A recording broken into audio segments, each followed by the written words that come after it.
All right, we're starting with our coverage on the travails of the acting chairman of the Economic and Financial Crimes Commission, Ibrahim Magu, who is still at the presidential villa. Yeah, Mr. Magu, who was stopped in traffic as he left the EFCC office in Wuse area of Abuja on Monday and directed to head to the presidential villa, had been undergoing questioning from a presidential panel.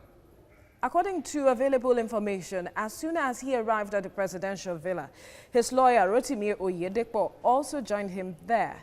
Feelers have it that Magu is being questioned over a memo by the Attorney General of the Federation and Minister of Justice, Abubakar Malami, to President Muhammadu Buhari, accusing the EFCC boss of a plethora of offenses. And this position was confirmed by the Presidential Advisory Committee Against Corruption in a statement on Monday.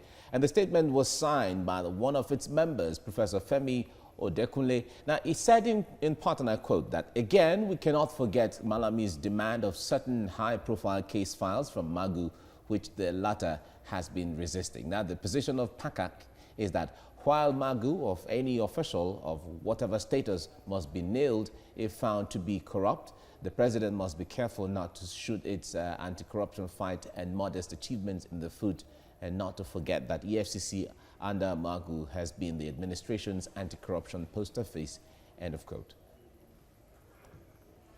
Well, joining us via Skype from Uyo, the Akwa Ibom State capital, is lawyer Inibehe Effiong. Good morning. Thank you for joining us on TVC Breakfast. Good morning. Thank you for having me.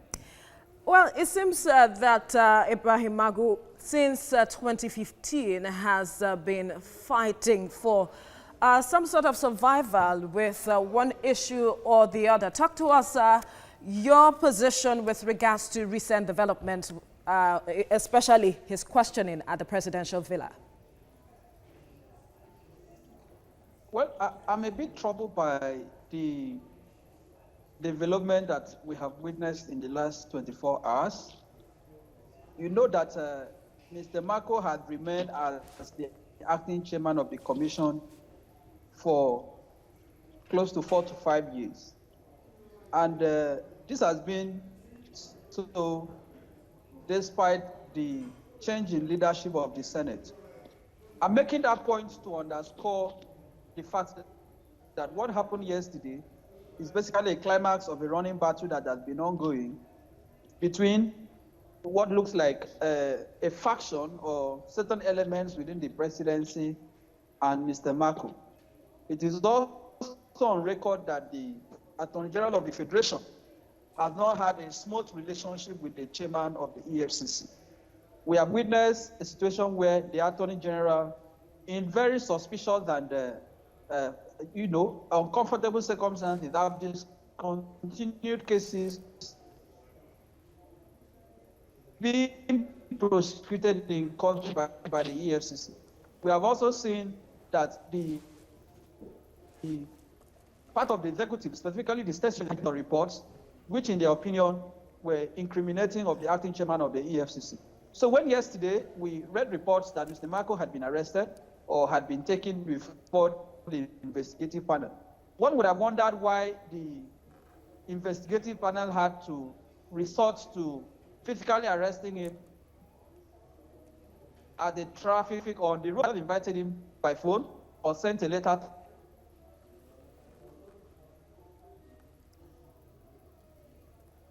Inibehe, are you there? Corruption to be pursued objectively.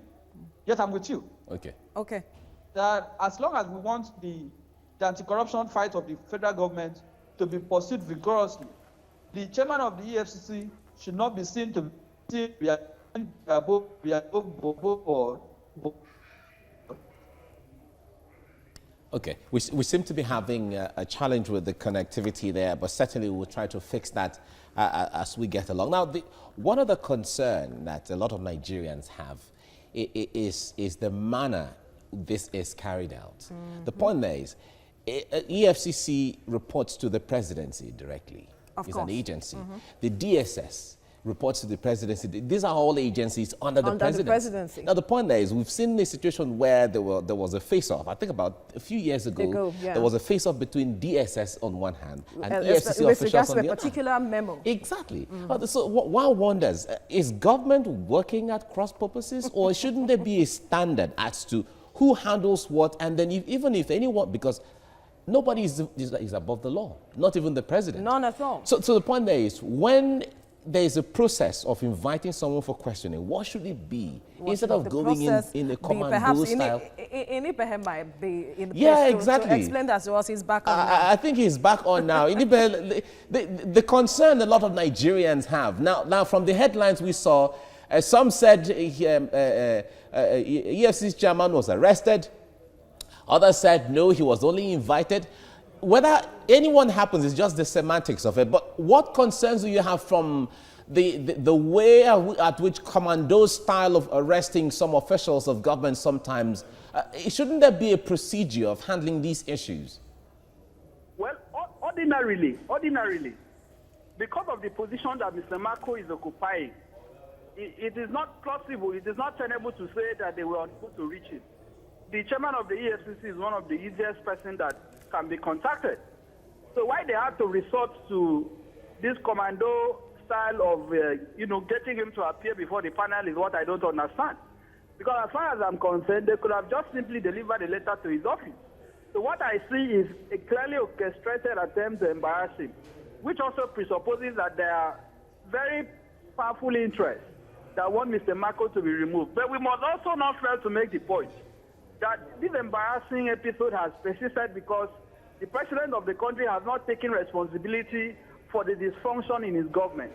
When you have the chairman of an agency that is under the supervision of the president being indicted by another agency under the supervision of the same president, and we must also ask the question, how come that even with the change in leadership in the Senate, which is now under Mr. Lawan and being led by the APC, the president did not resubmit the name of Mr. Magu for confirmation as the substantive chairman of the EFCC.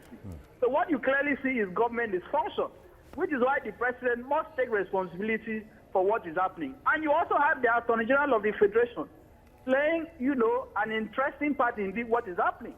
That the AGF went on record to issue a report which is said shows that Mr. Magu was complicit in certain things. So the point is this: if ultimately Mr. Magu is exonerated or is retained in his position, the sensible thing that we expect the Attorney General, Mr. Malami, to do is either for him to resign in protest if he has any honor, or for him to be seen that he had clearly lied to the public. Because if he did not lie to the public and he refuses to resign if Mr. Magu at the end of the day retains his position, it clearly undermines the credibility and integrity of his office. So I expect that the president will look at the matter objectively and determine whether it is in the national interest for the leadership of the EFCC to remain in the hand of Mr. Magu, or whether it is necessary to have a fresh president. But we must not fail to mention that the Attorney General is not a saint. He has clearly undermined the activities of the EFCC under Mr. Magu. He has discontinued cases against chieftains of the APC and other persons, which clearly undermines the war against corruption. So if the Attorney General battle. All right, Ibrahim Magu, we'll leave the conversation here now. Thank you so much for speaking with us.